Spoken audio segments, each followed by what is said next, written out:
All right, Mr. Shiver, I'll get to my questions now. And for the first question I really like to hit, I saw the Miami Herald piece where George Gretsis had put out the 109-page memo, and I guess had also given the 109-page memo to City Council.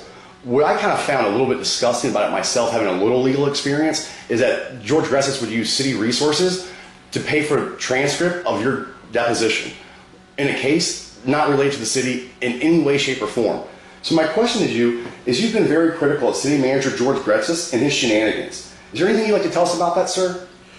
Well, first, I'd like to say to the city employees who have suffered under this administration and being scared to talk, being fearful of losing their jobs and voicing their opinions, everything from insurance claims to workman's comp to just saying the wrong thing at the wrong time, I apologize for you. I was subjected to the same ridicule by this manager in a way that after one of the previous mayors and the candidate running and putting things out against me now came to me and warned me that this manager is going to go nuclear on you. Be careful what you say.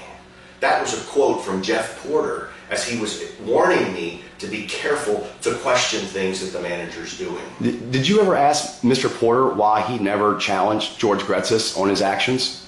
I did. I said, you know, Jeff, and as a friend, if my manager was telling me that he was going to go nuclear and put out propaganda on a friend or on a candidate or a person that is a resident and taxpayer of the city of Homestead, I would have fired him or would have brought it to the table that that's not actions becoming of a city manager. In fact, as a result of all of this, we are filing a state complaint against George Gretsis, which is against the state statute for what he did.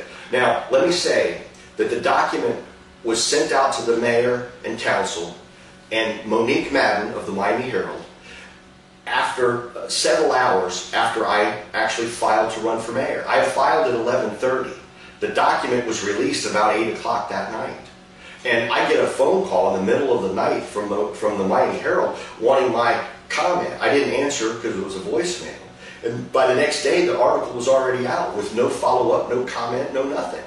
And true to form, they have now found out that those allegations are false.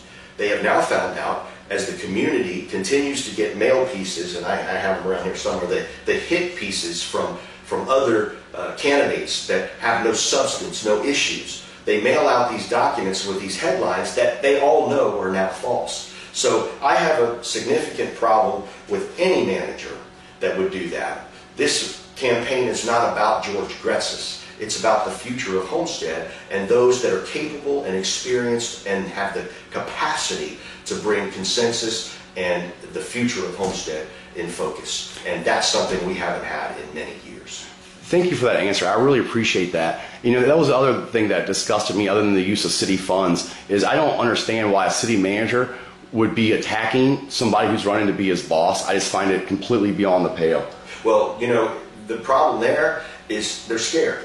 And as the further I dug into, this is the city budget, this is the factual documents, the further I dug into this, the more we found that there were financial issues that we are going to have to be dealing with for the rest of our lives, 30 more years. And so those things, as we continue to put out, you will find that it's what all that glitters is not gold. And although we're having a grand opening October 26th, right before the election, and we've put out all this hoopla, the money's not there to continue and finish the project. So it's a troublesome time, and we have found out recently that the city manager on this Tuesday coming up will be voted to accept the position of Delray City Manager, Delray Beach. And I have that on good account from employees of the city of Delray that the contract has been negotiated. Let me say this. When I first made mention of George's quest for another job several months ago, the council members were not made aware of it. The city employees were not made aware of it. The citizens of Homestead were not made aware of it. But however, we were made aware of the grand project downtown, $100+ million of your taxpayer money being put in a project by a manager who is painting this primrose path that now we're going to have to deal with because he's up and running out of town.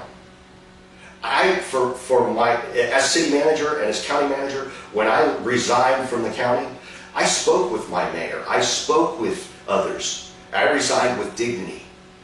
This is something that should scare us all. What else are we going to find when we start looking beyond the primrose path?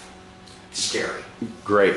One real quick follow-up for that. I had seen something where you had made a comment that you had questioned Jeff about that, and he said the reason he didn't challenge the manager is because he was afraid of him. Actually, he told my father that. He said that he didn't challenge the manager because he didn't want to end up like Bateman. And my father said, well, if you don't do anything wrong, you're not going to end up like Bateman. Get out and lead. That's called leadership. I promise. Thanks for giving us that, because I'd heard that, and I wanted to make sure that if that was true or false, because I don't ever publish anything that I know to be false. Yeah.